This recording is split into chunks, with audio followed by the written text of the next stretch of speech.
Hey y'all, Shoshana from bwaySHO here at Pier 76 at the Tribeca Festival, where we just saw Blindspotting.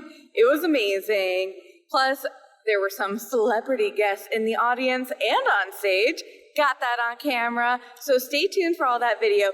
Heads up, it was filmed on my iPhone, so it's a little shaky. It's not that same Nikon quality you're used to, but if you want to hear some great stories of how Blindspotting got made, check it out. Thanks for watching. See you at the show.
Please welcome to the stage New York Times Magazine journalist, Jaspee Hughes. Woo!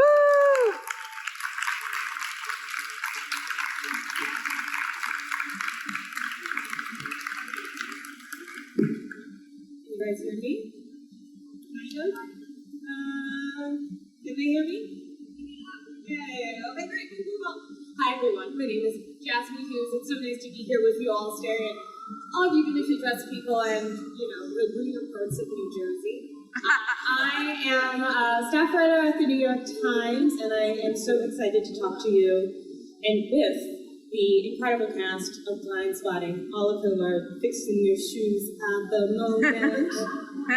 So I'll give everyone a quick second and just a note for all of us today. Again, my name is Jasmine, but if you have a need to refer to me, you can call me Other Jasmine, because I'm going to be joined by a much more famous one in a couple of minutes, and it'll be totally fine. So, are we ready to go? All right, so joining me on the stage is Rafael Casal. Woo!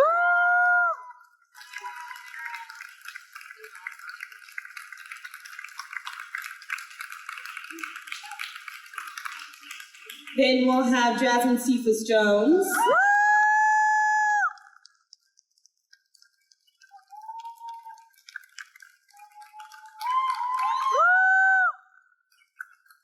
Next we have Helen.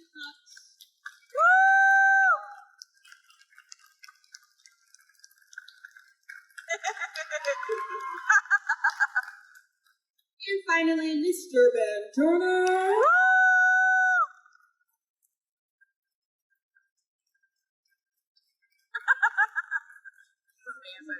Are we all taking your shoes?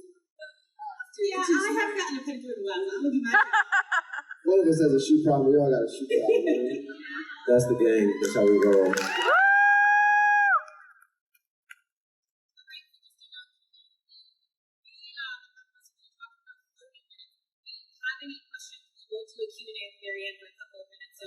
Send an email to this Gmail right at the top of the screen. Don't have me looking stupid up here learning out of questions, okay? I'm going to hear all of yours. So what up, guys? How you doing? This is so fun. Okay, so my first question is for all of you.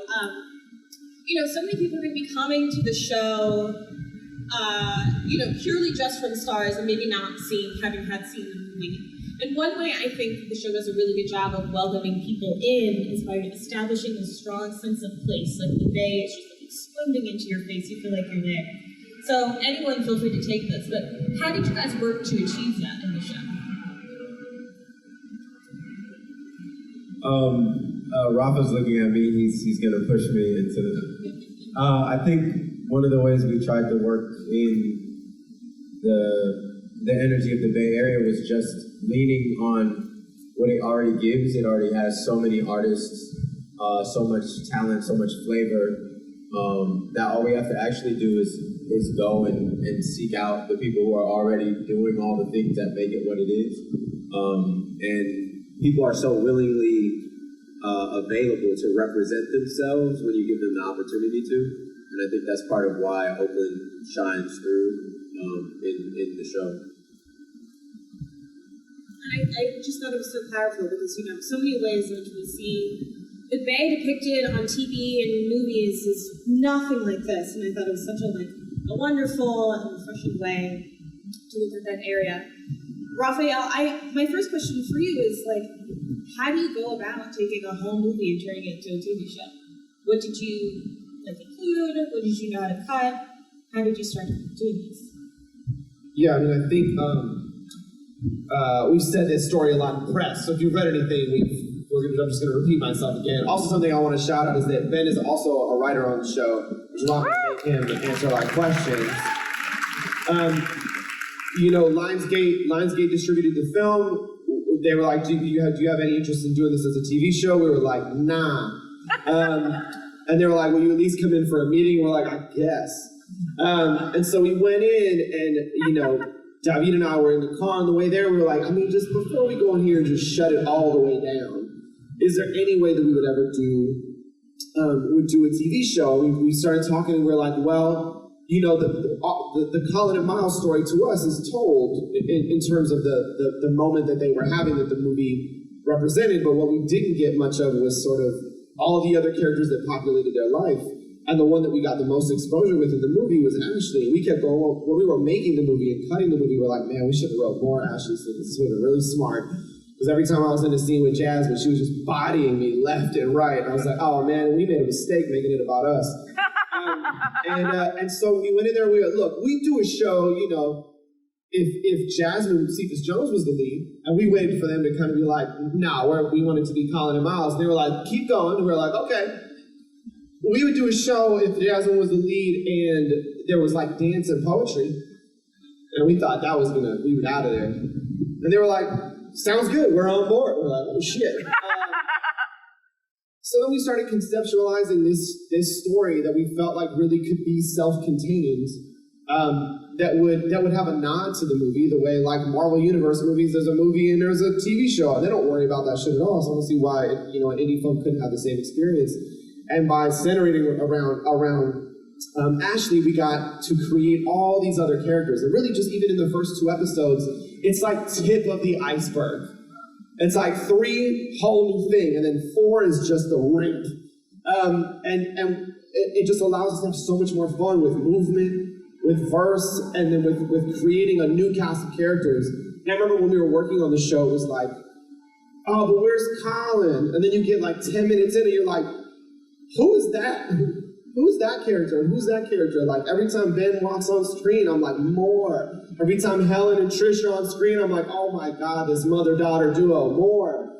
You know, and I think I watch it now and I don't miss the movie. The movie was a thing. And now the show is this whole other world that I'm like obsessed with. And I think we're just chasing that high now. Well, Jasmine, my next question is for you. I mean, you want to bring to the show that focused in so much on the relationships between women. How did you prepare yourself for something like this? You know, Ashley has been sitting with me for a very, very long time. I got a call from Diggs and Rafa about this almost 3 years ago.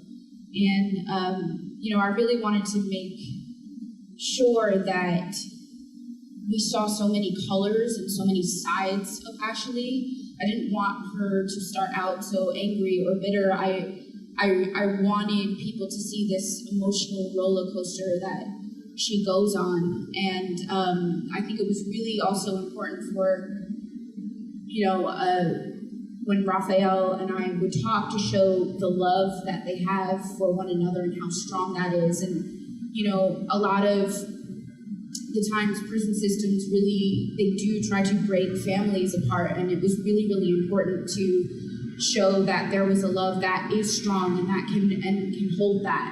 And you know, these 2 young parents are doing everything that they can to really, you know, provide the best life for their son under these circumstances, and you know, to show the love and the friendship that she has with Janelle and you know, these people that come into her life that aren't necessarily her blood family, but these friends that become her support system. So, yeah. One of my favorite things about this character is that, you know, even in the first 2 episodes, like, almost certain at the end of the day. Was that important to you to maintain? Very, very important. I think, you know, there's a little bit of a backstory of, you know, Ashley and Miles used to be crazy together, and I think as soon as she had Sean, something clicked in her, and she had to grow up really, really fast. And, you know, Ashley will do anything for her son. You know, she's not the perfect person, or, you know, she tries her best, but she is like a superhero. You know, she is the unsung hero that represents a lot of mothers out there that are literally doing their best and would do anything for their children.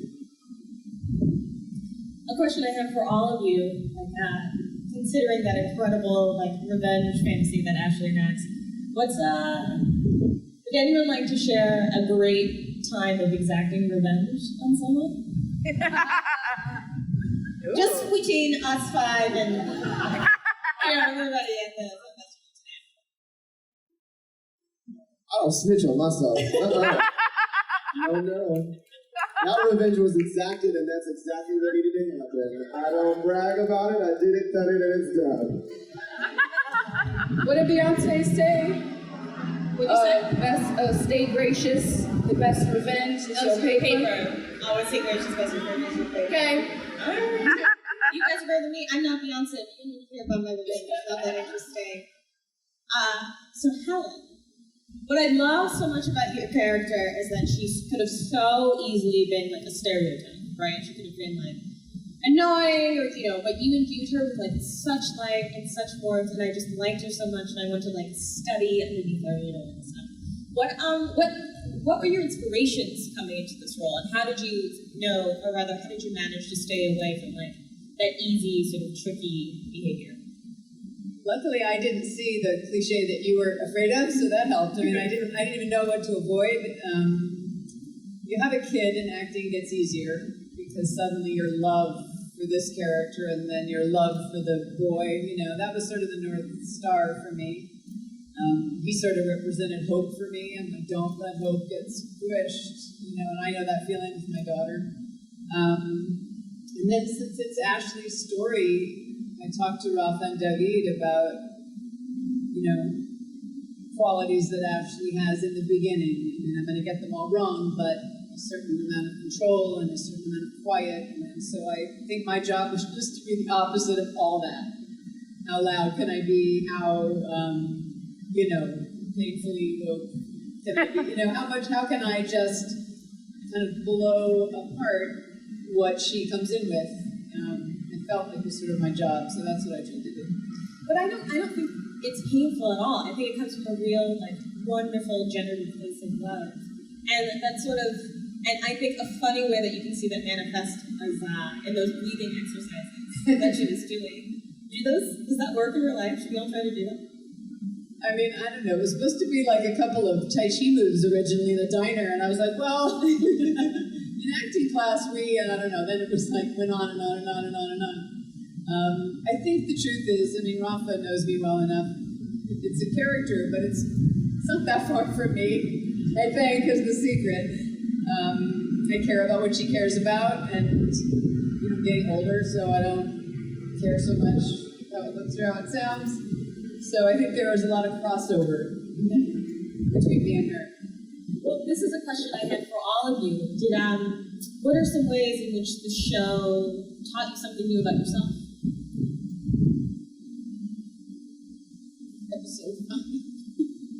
Oh, yeah, we can't say nothing about episode 5, but episode 5 taught us all a lot about. I don't know. For me, there was a lot in this show that I was like, I can't do that. I don't know how I'm gonna do this, and I think it just really pushed me as an artist in ways I've never ever experienced before. And to have Diggs and Rafa just in your corner and the best cast ever that's so supportive and just kind of support you throughout the whole process is absolutely amazing. I've definitely 100% become a better artist because of the show. So. I would say for me, probably being in the show was really an exercise in trusting myself more. I think oftentimes the answer is already there.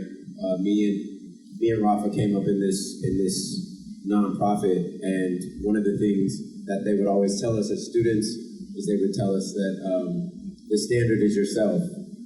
And the reason that comes up now is because it makes me think about the idea that you are the one who can give yourself permission. And the show taught me that the choices that I was making as an actor, I was allowed to not only give myself that permission, but that they were the right choices, that I was the standard. I didn't need to try to be someone else or fill a role or anything like that. I just had to trust myself, and that was really dope. That's so beautiful. Thank you for sharing that. My next question is for you, actually, Benjamin. So, what I like the most about your character is that you embody this very real tension in the show, being in this weird liminal space between being incarcerated and having no involvement in the carceral system. And I know you're a writer on the program too, but just occupying that certain role, what sorts of tensions, what sorts of things were you bringing to set with you, the thoughts were you bringing to set with you every day? A lot of times I thought it's such an fortunate thing to have people that I know to mine their experiences, to talk to them and say, hey, would you mind talking to me about the sorts of tensions you hold in your day-to-day life? Having friends who are musicians who are really, really skilled and have a fan base and an audience, but they also were incarcerated for 5 years and they can't tour, right? And so now they're stuck, and there's a desire for them to tour, but they can't, and they're on parole.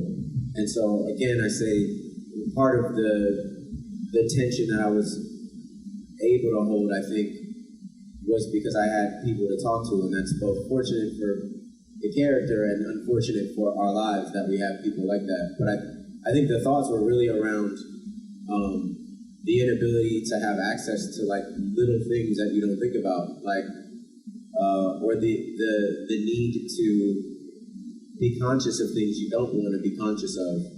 And in that way, it's sort of, not to be too corny, harkens back to the title, right? It's there are blind spots that Earl has to be aware of that no one else has to be aware of. his interactions around people, how like friendly he appears. He has to seem as kind and approachable as possible, because otherwise it could be trouble. So those are the sort of things that I think in a way leans on the title of the show, and really sort of where the character rested for me, where my thoughts were occupied when I was on the set. And those inspirations, it's also really painful, right? That you reach into your own personal life. These people that you're speaking of are real. I'm sure you all have experiences as well. And so I imagine that coming to set and doing this sort of work day after day, demanded a lot of vulnerability. So I would love to hear from any of you about like your relationships like on set, like how you were taking care of each other, because what you're doing at times got really hard and really grueling. I felt like it was a group of people that had each other's back completely. I never felt one rupture in that. Wanting you to succeed. You have an idea, yes. Like I felt nothing but this kind of like web of support from artist to artist, including Loki and Buck. I just felt like everybody knows that everybody's better if everybody's good and has what they need, and everybody trusted everybody else's instincts. Like I never felt any snag in that, which was incredible. It was a super collaborative experience, and we all got to share our ideas, and we were all heard. I didn't feel misunderstood or like we weren't listened to, and that space was created. That supportive space was created right from the beginning. So I think we were able to be as free as possible as artists, and I think we got to dive emotionally very deep because I think we all felt pretty safe to do that. Yeah, and I would say also a lot of laughter. I mean, working with like Will and Buck and just being able to like clown with them and then see them do that thing took a lot of pressure off me. Having Rafa come up to me and be like, "You're doing terrible, kid," right after. What's great was perfect though. That's the thing. It was great. There was a time. He would have just done something amazing. And now, right? He's not setting up the joke. Nope. He'd be doing an amazing job. Everyone would be like, "Oh my God, Benjamin's so talented." I'll go, "Let me go cut this down. This is gonna be a problem." I'm gonna go over there and be like, "Could you step it the fuck up?" And then me and Jasmine had this crazy. I said Chewy one day on set. And it's this reference to this stand-up. And that was it. That was just like, oh, we're laughing all the time. And that's the only way to manage all the craziness that we're representing. Sorry if that answer was long, but that's what got me through was the laughter. It is like the elephant in the room that we're not talking about is that we shot this during COVID. So there was everyone's masked, shielded. There's no subtlety in interaction. Like we have to talk and crack the joke and do the thing to alleviate the tension, to like rally everybody in hour 12.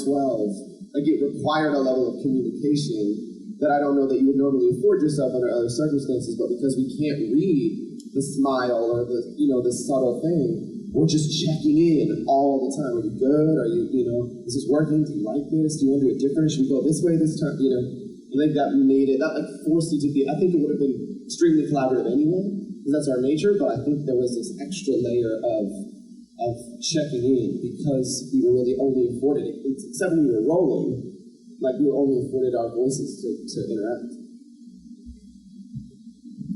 So I think my major takeaway from the show was,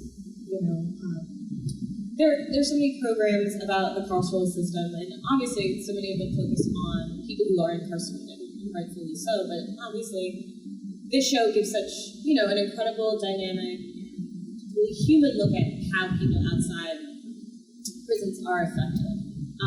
And I wonder, each of you, what's the main thing that you wish the audiences would take away from this show?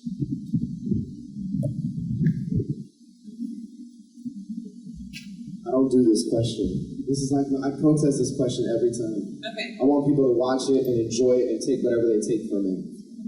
But I just, the big thing is I want people to know that it's funny. Like I think sometimes like things like this come out and people are like, oh, it's going to be really heavy. I'm going to wait 3 months before I watch it. It's like, no, this thing's gonna make you laugh. And how important was that to you? This is really funny. And you raise a good point to have the balance of the serious. Yeah, so, this is the first time because of COVID, again, we've ever seen it with an audience. So I was real curious, like, what are they gonna laugh at? And I was like, oh, here it comes. Rainy's about to propose. Let's see if this, which is something that Helen came up with. It's not, it wasn't in the script. So what if I just, it's like, oh my God. Yeah, do it, dude, fucking do it. No, I mean, it's because there are heavy subjects, and we're not gonna take the weight out at all. I'm not gonna make light of the heavy, so we'll add some light aside from the heavy, next to the heavy, between the heavies, so that we get these moments of levity that are really beautiful, right? Like when we experience tragedy and trauma in our lives, there's jokes nonstop. Every time I've ever been down or something crazy has happened, somebody's trying to make me laugh. So I think the show is trying to do the same. The three of you, do you have any?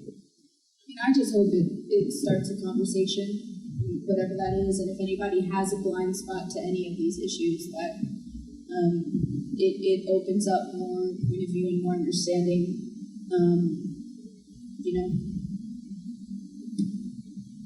Good, are you good?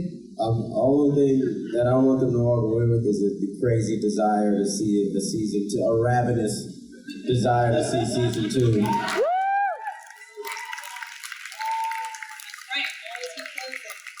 all right, so we're actually getting in so many audience questions, so I'm going to start going with them.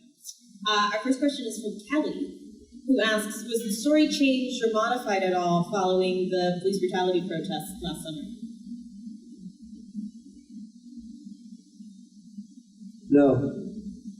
No, I mean, I think we were emboldened, I think it was a part of the conversation of the show, but I think at that point we were just getting into some revisions on scripts, but I think the story was already pointing towards everything that came up in June. I think the movie was. So many people were coming around in June being like, have you heard of Blindspotting? We're like, oh, welcome, motherfuckers. Fuck have you been? Yeah. So I felt like, I think we felt like we were already trying to have that conversation. I think there's a lot of people in this country who felt like June was a catch-up day, catch-up month for most people, most white people for sure. And so I think the collaborators on this, a lot of the people that were involved in making the show were like, we've been on this conversation. We're trying to this is great.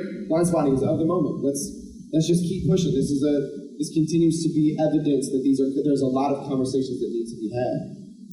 And so I think if anything, we were just further encouraged that we were doing a lot of work that we needed to be doing. And I think in moments when you're wavering on whether or not to take it there, the few benefits from tragic moments that do stir the country to start to take a necessary look at itself when those moments happen. I think when you look down at the work that you're doing and you can find the good necessary work to continue, it just makes you want to double down.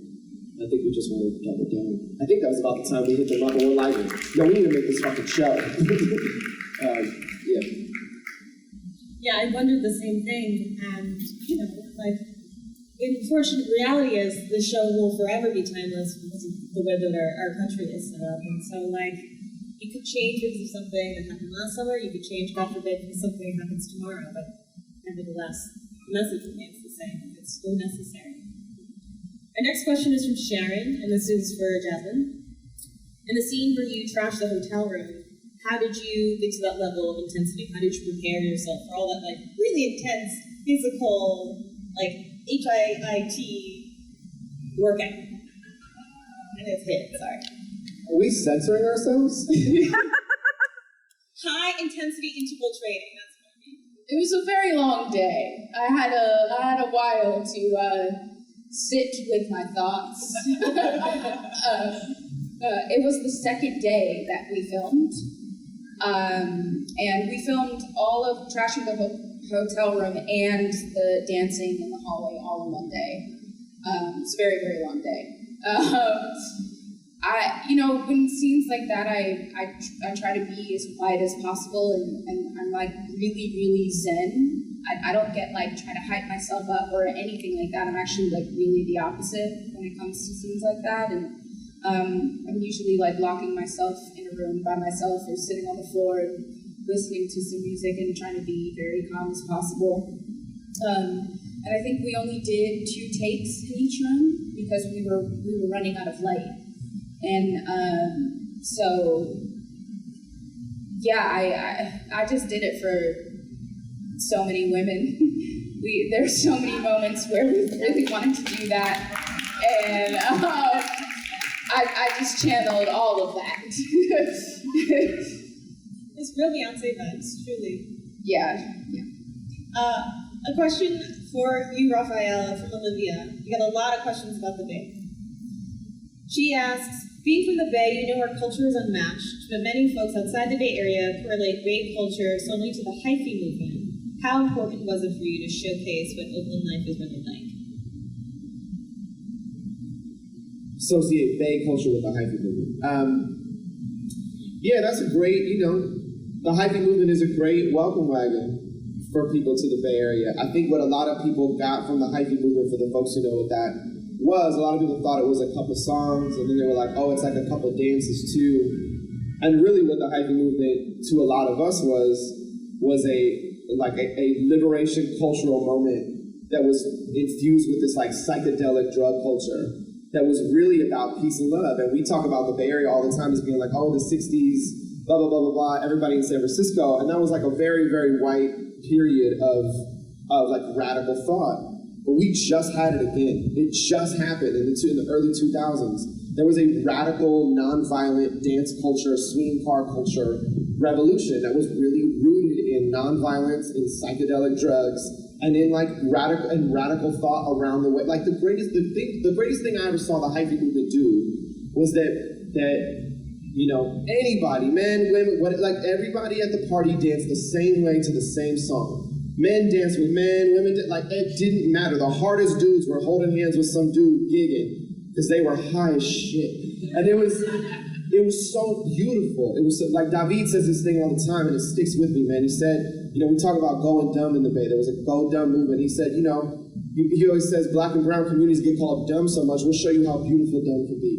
And I think that shit perfectly summarizes what that movement was. And I think it's a great entry point into understanding that the Bay is equal parts silly and wild and beautiful and brilliant and intellectual.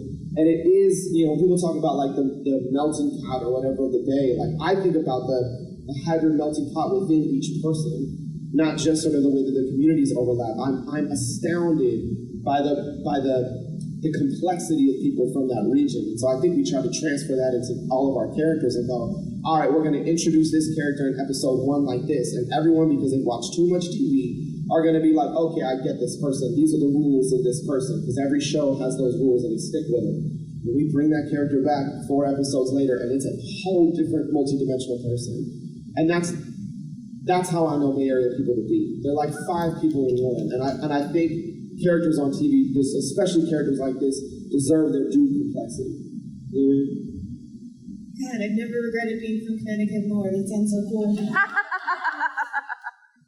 So now this is a question for Maggie. How did you go about choosing the...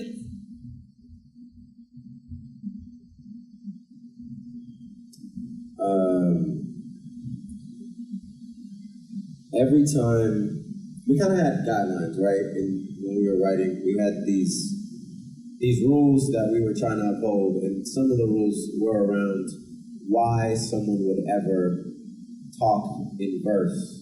And coming from this poetry background, I think we're always sort of situating verse as this moment where your emotional reality is so heightened that the only way to understand or to get someone else to understand, as well as yourself, what you're going through, you need language that's elevated. And so verse was always the moment in which we needed to elevate the language to try to communicate the complexity of a character or the complexity of an emotion. Because sometimes just image or sometimes trying to force ourselves to use like specific conventions really puts us at a loss. When there's this whole other art form, this way that for years we've used all of Shakespeare before then to use meter, to use verse in this way, to talk about the heightened realities that we're experiencing. And so every time we would be tracking Ashley's story and Ashley's sort of arc, it would be like, is this moment heightened enough? Is this moment troublesome enough? Does it have enough to it and in it in order for us to necessitate using verse? And I think that was kind of the rule, I think, yeah. So that was kind of how we figured it out. Did you have any particular musical influences or anything that you were trying to emulate, or even, tracks that you might have been listening to in the writer's room? Honestly, I think not so much. I mean, I really lean into what Rafa just said about everybody that I know from the Bay, and me being from the Bay as well. There are at least 5 people in one. And so in that way, we were really leaning on sort of the combined knowledge of all these people who already were influencing us. I mean, there were people like our mentors that we've had before, or I think we used the basic idea of just verse from Shakespeare to kind of like, this is a thing. And it can be so effective that it can last for hundreds of years and still be, you can go see Shakespeare in the park, right? Like that's how valuable verse is when it's done well. And I think that put batteries in our back in a lot of ways. But there's no one that I can think of specifically that we sort of listened to, because we already downloaded so much of that before we ever got to the place to start writing this. Well, also, like, there were, there's other writers in the writer's room, and Ben and myself and David, like, we came up through performance poetry, which is a medium that works sort of within, like, the 2 to 4 minute bracket. And we've always thought about having verse, on the main stage in this way. And so I think when we got to this point, it was like, well, we'll just finally give it a try. Let's figure out what that looks like. But I think our intention was to try to pioneer something we hadn't seen before. We've seen direct address. We did verse in the film, but not necessarily as overt except for the end. And we were just kind of, I think, emboldened in this one to go, no, right out the bat, Ashley's just going to turn the camera and be like, this is what it is. Get on board. I talk like this sometimes. So I like this next question from PJ a lot because it speaks directly to what you were just talking about, Rafael, about like having sorrow and absurdity kind of go hand in hand. And in like one of my favorite scenes with you, Helen, when you're in the bookstore and you're buying all these books, PJ asks, do the book that Rainey's character was trying to purchase for Sean, do they actually exist? It's a Rafa question. Yeah, they're all real books. They're all real books, and we actually originally wrote that scene. And we were like, oh, Marcus Books. And Marcus Books is like one of the oldest black-owned bookstores in the country. And we were like, well, Rennie would come in there and she would ask this question and they would be like, no, and probably be offended. And that was the original joke. And then David and I and a couple other writers, I think we were like all meeting in a room one day. And I just picked up the phone and was like, I'm just going to call and ask. Let's find out what would happen if I called Marcus Books and asked for this book. And they didn't even flinch. I called that number and said, hey, do you guys have any books to teach kids, like to talk to kids about what it's like to have a parent in jail? And they were like, yeah, just hold on a second. And just started rattling off books. And I was like, oh, this is crazy. This is so funny and fucking tragic. Like, this is so painful. How many other times have people called the store that you have them on hand? And it was like, here are the ones we have in the store, and here are the ones that you can go look up online. We recommend this one, da-da-da. And then, somebody, at some point I looked up, I think David found it, was like, this one's got rabbits. And we were like, oh, that's funny. Let's unpack that real quick. And that led us to that scene. And I think that scene plays to me at first. There's some surface level things you can pick up on depending on what walk of life you come from. But that is a wildly complicated moment. Knowing who Rainey is and coming into that space and what she's looking for and what the store clerk might be assuming about her and what she's assuming about the clerk and the questions they're asking. And it's every time I watch it, I kind of watch it a different way.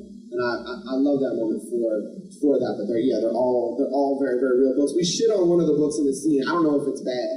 I think at one point she says, "I don't recommend that one." My bad to the author. I don't know.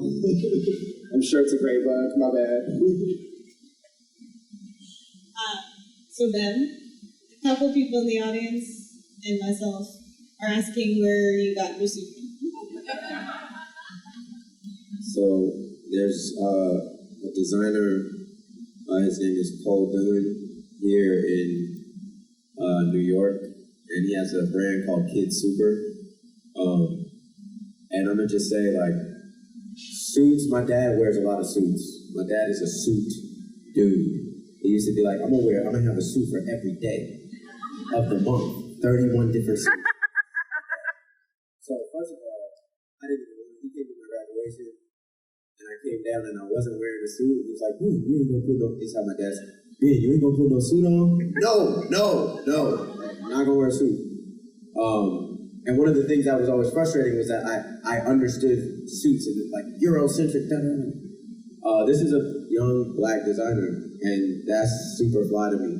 And if I can be wearing young Black designers, all Black designers, all kind of Black designers the rest of my life, I'm gonna be a happy person. So, yeah.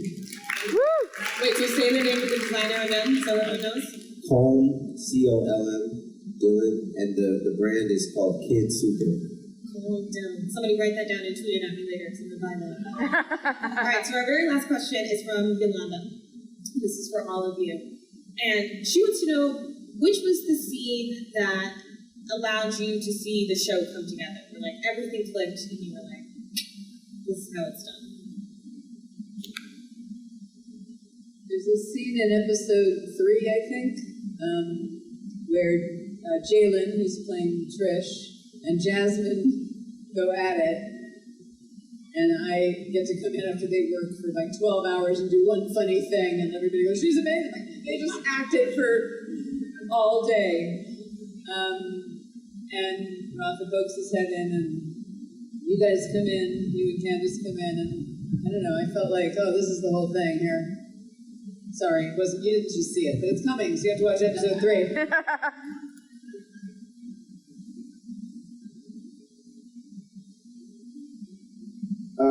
Mine would be, I'm gonna even take it back before we started shooting. Me and David had a quick break. I think Jasmine was working on, were you working on Cyrano at the time? I think that's what it was. Or maybe was doing a play here in New York. And David and I flew, we had a day, and we had a draft of the first episode. And we sat down with some friends. I think Amy Raver read some of the other lines, me and David read lines. We just kind of sat around in a small theater and just like tried it out loud to see if we even had anything that was any good. And you just never know. You just never know if it's going to read well. And there's two sort of, poems in the first script. There's, before we begin, let me remind you, and then we get into let me breathe, a lockbox, or I and he. And the one that happens in Miles's bedroom is a very difficult kind of poem to deliver and keep people engaged when it's just you and the audience. And I just remember watching her do it, like sitting on a stage with the script, and she's never read it before, so she's here.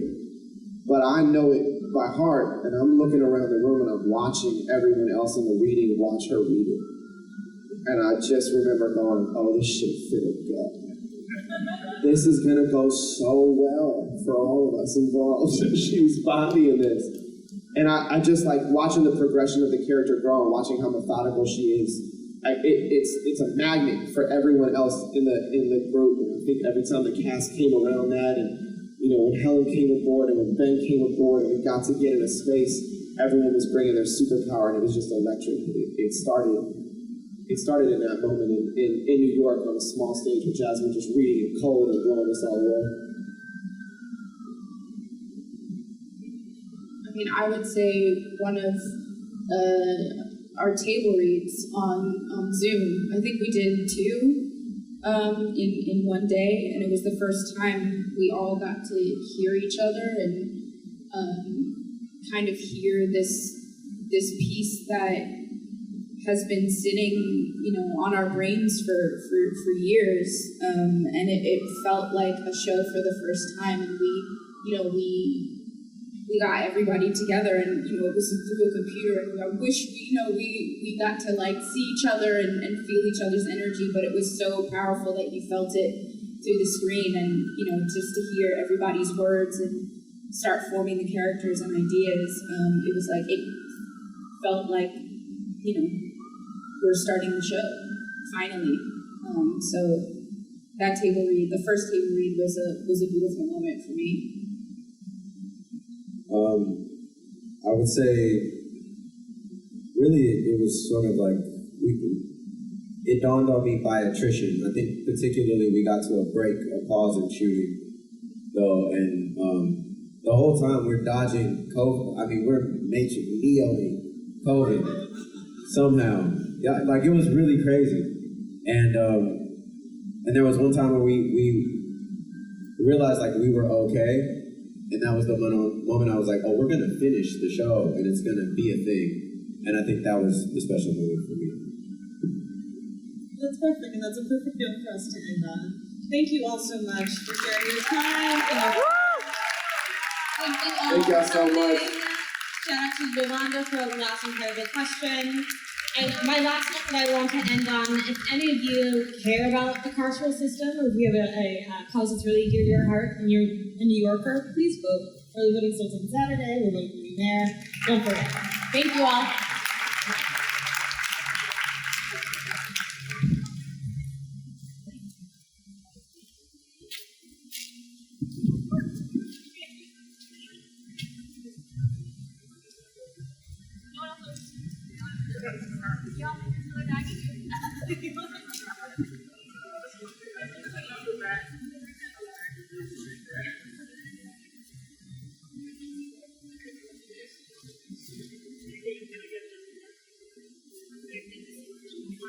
Like,